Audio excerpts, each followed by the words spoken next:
যথাযোগ্য মর্যাদা ও ধর্মীয় ভাব গাম্ভীর্যে সারা দেশে পালিত হচ্ছে ঈদ উল ফিতর। বিভিন্ন বিভাগের প্রথম ঈদ জামাতে জড়ো হচ্ছেন ধর্মপ্রাণ মুসল্লিরা। সবশেষ খবর জানাতে এই মুহূর্তে চট্টগ্রামে আছেন পার্থপ্রতিম বিশ্বাস, বরিশালে অপূর্ব অপু, খুলনায় আব্দুল্লাহ আল মামুন রুবেল। সরাসরি শুরুতেই যাচ্ছে পার্থর কাছে। পার্থ,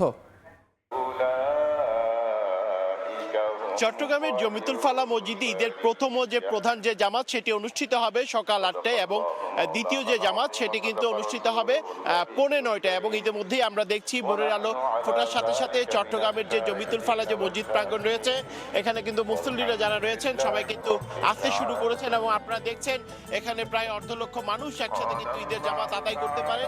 সেই সুবাদে আপনারা দেখতে পাচ্ছেন ছোট ছোট শিশুরাও কিন্তু তাদের পরিবারের বয়োজ্যেষ্ঠ সদস্যদের হাত ধরে কিন্তু তারা চট্টগ্রামের যে জমিতুল ফালা মসজিদ প্রাঙ্গণ এখানে কিন্তু আসতে শুরু করেছেন। যেহেতু প্রথম এবং যে প্রধান জামাত সেটি কিন্তু সকাল ৮টায় অনুষ্ঠিত হবে, সে কারণে আরো কিছু সময় রয়েছে। সেক্ষেত্রে সিটি কর্পোরেশনের পক্ষ থেকে যাতে মুসল্লিরা খুব আরামে আসলে ঈদের জামাত আদায় করতে পারে সে কারণে কিন্তু গত কয়েকদিন ধরেই কিন্তু পর্যাপ্ত ব্যবস্থা গ্রহণ করা হয়েছে। যেহেতু এখন কিছুটা গরম পড়ছে সেই কারণে কিন্তু আমরা দেখেছি পর্যাপ্ত ফ্যানের ব্যবস্থা করা হয়েছে, এছাড়া সব ধরনের ব্যবস্থা করা হয়েছে। এবং চট্টগ্রাম সিটি কর্পোরেশনের ব্যবস্থাপনায় নগরের জমিতুল ফালা মসজিদ প্রাঙ্গণে যে জামাত অনুষ্ঠিত হবে সেই জামাতে আসলে ইমামতি করবেন জমিতুল ফালা মসজিদের খতিব সৈয়দ আবু তালেব মোহাম্মদ আলাউদ্দিন আল কাদেরি। একই মসজিদ প্রাঙ্গণে দ্বিতীয় জামাত অনুষ্ঠিত হবে ৯:৩০। এই মসজিদে ঈদের জামাতে স্থানীয় বাসিন্দাদের পাশাপাশি চট্টগ্রাম নগরের বিভিন্ন এলাকার যারা মুসলিমরা রয়েছে তারাও কিন্তু অংশ নেন এবং চট্টগ্রামের বিভিন্ন রাজনৈতিক দলের শীর্ষ নেতা যারা রয়েছেন এখানে ঈদের নামাজ কিন্তু পড়তে তারা কিন্তু এখানে আসেন। এবং নগরের প্রধান ঈদ জামাতকে কেন্দ্র করে মসজিদের আশেপাশে আমরা দেখেছি কড়া নিরাপত্তা ব্যবস্থা নেওয়া হয়েছে।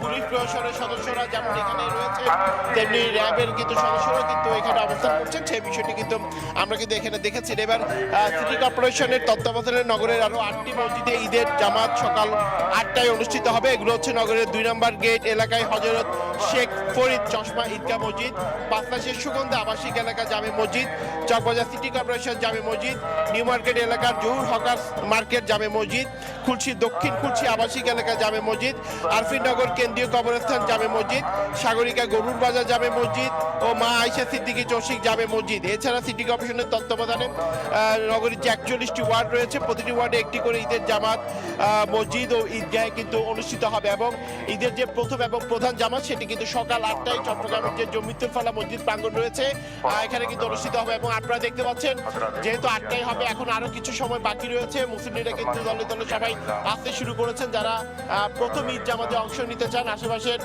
থেকে সবাই কিন্তু আসলে চট্টগ্রামের যে প্রধান যে ঈদ জামাত অনুষ্ঠিত হয় নগরের জমিতুল ফালা মসজিদ প্রাঙ্গণে সেই জামাতে অংশ নেওয়ার জন্য আমরা দেখেছি আজকে সকাল ৬টা সাড়ে ৬টার পর থেকে কিন্তু সবাই এই চট্টগ্রামের জমিতুল ফালা মসজিদ প্রাঙ্গণে আসতে শুরু করেছেন। এবং যারা প্রথম জামাতে অংশ নিতে পারবেন না তারা কিন্তু যে দ্বিতীয় জামাত রয়েছে সেই দ্বিতীয় জামাতেও কিন্তু অংশ নিতে পারবেন এবং সেটি কিন্তু ৯:৩০ অনুষ্ঠিত হবে। এবং আমরা গত কয়েকদিন ধরে যেটি দেখেছি সিটি কর্পোরেশনের পক্ষ থেকে কিন্তু যাতে ঈদের জামাত খুব আরামে মুসলিমরা অংশ নিতে পারে সেজন্য শামিয়ানা দিয়ে ব্যবস্থা গ্রহণ করা হয়েছে। এবং যেহেতু প্রচন্ড গরম পড়ছে সেই কারণে আমরা দেখেছি ফ্যানের ব্যবস্থা করা হয়েছে। শুধু এই চট্টগ্রামের জমিতুল ফালা মসজিদ প্রাঙ্গণ নয়, নগরীর যে ৪১টি ওয়ার্ড রয়েছে সেই ৪১টি ওয়ার্ডে ঈদগাহ এবং মসজিদে যাতে চট্টগ্রামের যারা বাসিন্দারা রয়েছে তারা যাতে ঈদের জামাত আদায় করতে পারে, ঈদের নামাজ আদায় করতে পারে সেই জন্য কিন্তু পর্যাপ্ত ব্যবস্থা গ্রহণ করা হয়েছে। এবং অন্যদিকে নিরাপত্তার কথা যদি একটু বলি, পুলিশ এবং র্যাবের পক্ষ থেকে কিন্তু পর্যাপ্ত নিরাপত্তা ব্যবস্থা গ্রহণ করা হয়েছে, সেই বিষয়টি কিন্তু আমরা দেখছি। তো ওই ছিল আমার কাছে এখনো পর্যন্ত চট্টগ্রামের জমিতুল ফালা মসজিদ প্রাঙ্গণ থেকে এখানকার সর্বশেষ খবর। আমরা যাচ্ছি বরিশালে, সেখানে আছেন আমাদের আরেক সহকর্মী অপূর্ব অপু। ঈদ মোবারক। ১ মাস সিয়াম সাধনার শেষে আজ খুশির ঈদ, আর সেই খুশির ঈদে বরিশালের শহরের বান্দ রোডস্থ কেন্দ্রীয় হেমায়েত উদ্দিন ঈদগাহ ময়দানে পূর্ব ঘোষণা অনুযায়ী সকাল ৮টায় ঈদের প্রধান জামাত অনুষ্ঠিত হবে। তার আগেই দেখেছি আমরা সকাল ৬:৩০ থেকেই এখানে মুসল্লিরা আসতে শুরু করেছেন এবং এই মুহূর্তে খুতবা বয়ান চলছে। সেই খুতবা বয়ান শেষে এখানে ঈদের নামাজ অনুষ্ঠিত হবে এবং এই বরিশালের কেন্দ্রীয় হেমায়েত উদ্দিন ঈদগাহ ময়দানে। এখানে ঈদের প্রধান জামাতের আগে এই মুহূর্তে খুতবা বয়ানে অংশ নিয়েছেন বিভিন্ন শ্রেণী পেশার মানুষ। বিশেষ করে আগতরা বলছেন যে বিভিন্ন রাজনৈতিক দলের শীর্ষ নেতৃবৃন্দ কিংবা বরিশালের মাঠ প্রশাসনের শীর্ষ কর্মকর্তারা এখানে রয়েছেন। এখানে এসে তারা অংশ নিয়েছেন, ঈদের নামাজ আদায় করবেন, একে অপরের সাথে কুশল বিনিময় করছেন এবং আমরা দেখছি যে একটা উৎসব মুখর পরিবেশ রয়েছে। তার আগে দেখেছি যে এখানটাতে গেল কয়েকদিন পর্যন্তই এই ঈদগাহ ময়দানটিকে পরিপূর্ণভাবে প্রস্তুত করবার জন্য, নামাজ আদায়ের জন্য সব ধরনের প্রস্তুতি সম্পন্ন করেছে বরিশাল সিটি কর্পোরেশন এবং আইন শৃঙ্খলা রক্ষাকারী বাহিনী তাদের তৎপরতা অব্যাহত রেখেছে যাতে কোনো ধরনের অপ্রীতিকর ঘটনা না ঘটে। তার জন্য সকালবেলাতে আমরা দেখেছি যে মেটাল ডিটেক্টিভের মাধ্যমে গোটা এই অঙ্গনটি তারা নিরাপত্তার আর বলয়ে তারা প্রস্তুতি নিয়েছে এবং মুসল্লিরা আসতে শুরু করেছেন। সাজ সাজ রব রয়েছে, সবার চোখে মুখে কিন্তু হাসির ঝিলিক, একে অপরের সাথে এখানে এসে কুশল বিনিময় করছেন। বিশেষ করে বিভিন্ন রাজনৈতিক দলের নেতারা এখানে এসেছেন। বিএনপি, জামায়াতে ইসলামীর নেতারা, শীর্ষ নেতারা, বরিশালের শীর্ষ নেতারা এখানে রয়েছেন। জামায়াতে ইসলামের কেন্দ্রীয় সহকারী সেক্রেটারি জেনারেল এখানে রয়েছেন এবং বিএনপির বরিশাল মহানগর বিএনপি, জেলা বিএনপির, বিভাগীয় বিএনপির শীর্ষ নেতারা রয়েছেন। তারা বলছেন গেল 16 বছর বা 15 বছর তারা এখানে নামাজ আদায় করতে পারেননি। আজকে তারা এখানে এসেছেন, তার জন্য তাদের মধ্যে বাড়তি একটু উন্মাদনা রয়েছে এবং এই ঈদগাহ ময়দানে, বরিশালের এই ঈদগাহ ময়দানে কিন্তু নারীদের জন্য আলাদা নামাজ আদায়ের ব্যবস্থা রয়েছে এবং তার জন্য সুসজ্জিত ব্যবস্থা রয়েছে। সকাল 8টায় এখানে নামাজ আদায় হবে। এই যে হেমায়েত উদ্দিন ঈদগাহ ময়দানে, এর বাইরে অন্যান্য যে জায়গাগুলো রয়েছে সবগুলো মসজিদেই কিন্তু সব আগে থেকেই প্রস্তুতি। সকাল 8টায় কসাই মসজিদে সেখানে নামাজ আদায় হবে এবং বরিশালের আরেকটি বড় জায়গা সেটি হচ্ছে বরিশালের চরমোনাই মাদ্রাসায়, সেখানেও সকাল 9টায় এখানে নামাজ আদায় হবে। আমরা এই মুহূর্তে রাজধানী ঢাকায় আমরা যুক্ত হব। সেখানে আমাদের সহকর্মী রয়েছে, বাইতুল মোকাররম মসজিদে রয়েছেন জামায়াতের আমির, সেখানে রয়েছেন, কথা বলছেন। আমরা সরাসরি জামায়াতের আমিরের বক্তব্য শুনবো। যারা এ অপকর্ম করেছে আল্লাহ তাদেরকে হেদায়েত দান করুন। তবে এটা ঠিক, যারা খুনের দায়ে খুনি তাদের বিচার অবশ্যই হতে হবে এবং খুনের যে বিচারটা দেখলে ভবিষ্যতে আর কোনো খুনি মানুষের জীবন নিয়ে কোনো সিনেমিনি খেলবে না, সেই রকম বিচার বাংলাদেশের জনগণ দেখতে চায়। যদি ক্ষতিগ্রস্ত পরিবারগুলো, আহত এবং পঙ্গু লোকগুলো তারা যদি দেখে যে তারা সত্যিকারের বিচারটা পেয়েছে, হয়তো বা তারা কিছু সান্ত্বনা পাবে। আমরা আগামীতে এমন একটি বাংলাদেশ প্রত্যাশা করি যেখানে আর রক্তের হুলি খেলা হবে না, যেখানে মানুষের জীবনকে তুচ্ছ গণ্য করা হবে না, যেখানে মানুষ মর্যাদা, সম্মান, ভালোবাসা এবং সমতার ভিত্তিতে বসবাস করবে। এখানে ধর্ম বিবেচনায়ও কোনো মানুষকে অপমান করা হবে না এবং তার অধিকার কেড়ে নেওয়া হবে না। একজন নাগরিক হিসাবে সকলের মতো সকলেই সমান অধিকার এখানে ভোগ করবে এবং এটা শুধু আল্লাহর কোরআনের ভিত্তিতেই সম্ভব। আমরা সেই ধরনেরই একটা সমাজের জন্য লড়াই করছি। আমরা কোদা দুর্নীতিমুক্ত একটা সমাজ চাই, কিন্তু এই সমাজ গড়তে হলে অবশ্যই চাঁদাবাজ, দখলদার মুক্ত সমাজ গড়তে হবে আমাদের। এই ব্যাপারে আমাদের কোনো আপোষ নাই, এই জায়গাটায় আমরা আপোষহীন। এতে যদি এই কথাটা আমারও নিজের বিপক্ষে যায় তাও আমাকে বলতে হবে। এই সত্য কথা বলা ছাড়া আমাদের কোনো উপায় নেই। আমরা দুঃশাসন এবং দুর্নীতি মুক্ত একটা সমাজ চাচ্ছি, আর সেই সমাজ গঠনে আমরা দেশবাসীর সহযোগিতা চাই। এবং আপনারা সাংবাদিক বন্ধুগণ যারা আছেন, আপনাদেরকে আল্লাহ তাআলা এমন একটা জায়গায় রেখেছেন যে আপনারাই সমাজের পুরা চিত্রটা দেশ এবং দুনিয়ার সামনে তুলে ধরতে পারেন। ইচ্ছা করলে আপনারা সাদাকে সাদা হিসাবেই আনতে পারেন, আবার সাদাকে আপনারা গোপন করে ফেলতে পারেন। আমাদের অনুরোধ থাকবে সাদার বিকাশ এবং কালোর বিনাশে আপনারা ভূমিকা রাখবেন ইনশাআল্লাহ। যদি সাদার বিকাশ আর কালোর বিনাশে আমরা সবাই মিলে ভূমিকা রাখি, তাহলে এই দেশে আর দুর্বৃত্তায়নের রাজনীতি পুনরায় দেখা দেবে না এবং আর মানুষ ফ্যাসিবাদের কবলে পড়বে না। আল্লাহ এমন একটি দেশ আমাদেরকে গড়ার তৌফিক দান করেন। আবার সকলকে এই দেশ শুভেচ্ছা জানিয়ে দর্শক, আমরা এতক্ষণ শুনছিলাম জামায়াতের আমিরের বক্তব্য, ডক্টর শফিকুল ইসলামের বক্তব্য। তিনি দেশ ও জাতির উদ্দেশ্যে তার শুভেচ্ছা বিনিময় করলেন, ঈদের শুভেচ্ছা বিনিময় করলেন। যথারীতি আমি আছি অপূর্ববাবু বরিশালের খবর জানাচ্ছিলাম। বরিশালের হেমায়েত উদ্দিন ঈদগাহ ময়দান থেকে আমরা সরাসরি সম্প্রচার করছি সময়ের দর্শকদেরকে। দেখুন, মানুষের কিন্তু ঢল নেমেছে। এখানেও আমি যেটি বলছিলাম যে কিছুক্ষণ আগে এখানে এসেছেন জামায়াতের সহকারী সেক্রেটারি জেনারেল মোয়াজ্জম হোসেন হেলাল, এখানে রয়েছেন বরিশালের বিভাগীয় কমিশনার রয়েছেন, বরিশালের জেলা প্রশাসক, বিএনপির বরিশাল মহানগর এবং জেলা বিএনপির শীর্ষ নেতারা ছাড়াও বিভিন্ন রাজনৈতিক দলের বরিশালের গণ্যমান্য ব্যক্তিরা, ব্যবসায়ীরা, বিভিন্ন শ্রেণী পেশার মানুষ এখানে রয়েছেন। সবাই এসছেন। খুতবা বয়ান চলছে। খুতবা বয়ান শেষে এখানে নামাজ আদায় হবে সকাল ঠিক 8টায়। এখানে পূর্ব ঘোষণা অনুযায়ী এখানে রয়েছে। সারা দেশেই কিন্তু এই মুহূর্তে সকাল ঈদের নামাজ আদায় হচ্ছে। ঈদের প্রধান জামাত আমরা দেখানোর চেষ্টা করছি, বিভিন্ন জায়গা থেকে দেখানোর চেষ্টা করছিলাম।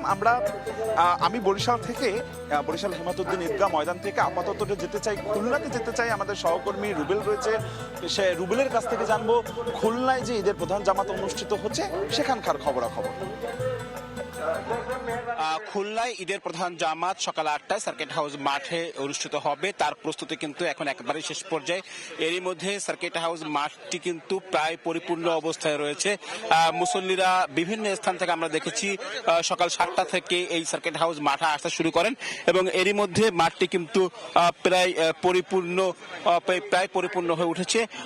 খুব অল্প সময়ের মধ্যেই কিন্তু আসলে এই ঈদের জামাত আনুষ্ঠানিকভাবে এখানে শুরু হবে।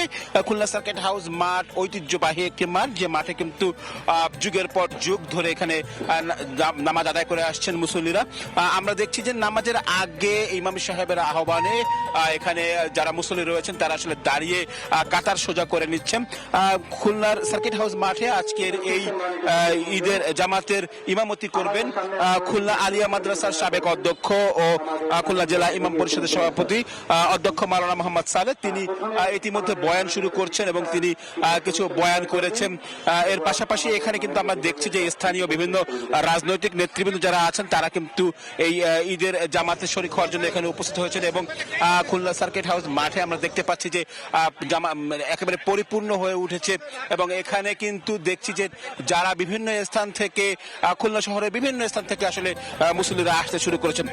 এরই খুলনার এই ঈদের জামাতের স্থানটিকে নিরাপদ রাখার জন্য এখানে আমরা দেখছি যে নিরাপত্তা ব্যবস্থা জোরদার করা হয়েছে পুলিশের পক্ষ থেকে, খুলনা মহানগর পুলিশের পক্ষ থেকে, খুলনা সিটি কর্পোরেশনের পক্ষ থেকে কিন্তু নানা উদ্যোগ নেওয়া হয়েছে এবং খুলনা সিটি কর্পোরেশনের পক্ষ থেকে প্রতিটি ওয়ার্ডে, খুলনার 31টি ওয়ার্ডে সিটি কর্পোরেশনের পক্ষ থেকে নামাজের ব্যবস্থা করা হয়েছে।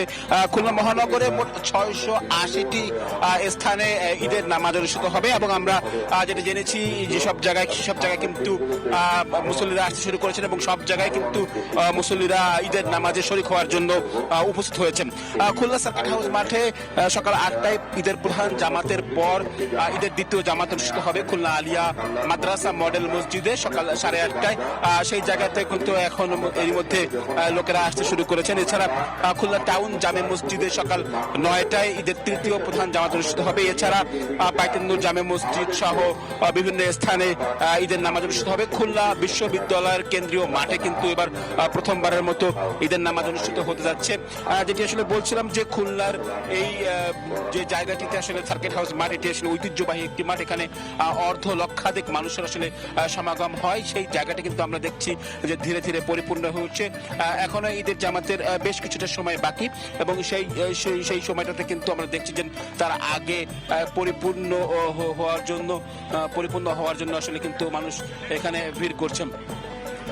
আমরা যদি একটু আপনাদেরকে বলি যে সকাল থেকে আমরা দেখেছি যে সকাল 7টা থেকে নগরের বিভিন্ন স্থান থেকে আসলে মুসল্লিরা আসতে শুরু করেছেন এবং প্রতিটি যে খুলনা সার্কিট হাউস মাঠের যতগুলো আসলে প্রবেশ পথ রয়েছে সবগুলো প্রবেশ পথে কিন্তু আমরা পুলিশের নিরাপত্তা দেখেছি এবং তাদেরকে আসলে নিরাপদভাবে আসলে প্রবেশ করানো হচ্ছে। এবং একটি যদি বলে রাখি যে অনেকে আমরা দেখছি পরিবারের সাথে এসেছেন, বন্ধুদের সাথে এসেছেন, পরিবারের হাত ধরে ছোট্ট যে শিশুটি তাকে আমরা দেখেছি এই মসজিদের ভিতরে এই মাঠের মধ্যে আসলে প্রবেশ করছেন। এখানে আমরা দেখছি যে খুলনা সিটি কর্পোরেশনের প্রশাসক এবং একই সঙ্গে খুলনা বিভাগীয় কমিশনার মোহাম্মদ ফিরোজ সরকার তিনি এখন মুসল্লিদের উদ্দেশ্যে বক্তব্য রাখছেন এবং এর পাশাপাশি আমরা দেখছি যে স্থানীয় রাজনৈতিক নেতৃবৃন্দ যারা এখানে মাঠে উপস্থিত আছেন তারাও কিন্তু আসলে নামাজ শেষে মোবারকবাদ করবেন মুসল্লিদের সঙ্গে। একটু বলে রাখি যে এখানে কিছুক্ষণ আগে যে বয়ান হয়েছে, ইমাম সাহেব যিনি বয়ান দিয়েছেন তিনি আসলে ঈদের নামাজের বা ঈদের দিনের গুরুত্ব এবং ফজিলত বর্ণনা করেছেন এবং একই ফজিলত এবং ঈদের দিনের ফজিলতের পাশাপাশি বিশ্ব মুসলিম উম্মার জন্য, দেশ ও জাতির জন্য শান্তি কামনায় দোয়া হবে এবং তাদের জন্য বয়ানের মধ্যে কিন্তু দোয়া করা হয়েছে। সবকিছু মিলিয়ে যথাযোগ্য যে ভাব গম্ভীর্যের মধ্য দিয়ে যে ঈদ উদযাপন সেটি কিন্তু খুলনায় শুরু হয়ে গিয়েছে বা খুলনায় চলছে। তো আমার কাছে এই ছিল খুলনা থেকে ঈদের জামাত নিয়ে সবশেষ খবর। দেশের বিভিন্ন প্রান্ত থেকে জানছিলাম ঈদ জামাতের সবশেষ খবরাখবর।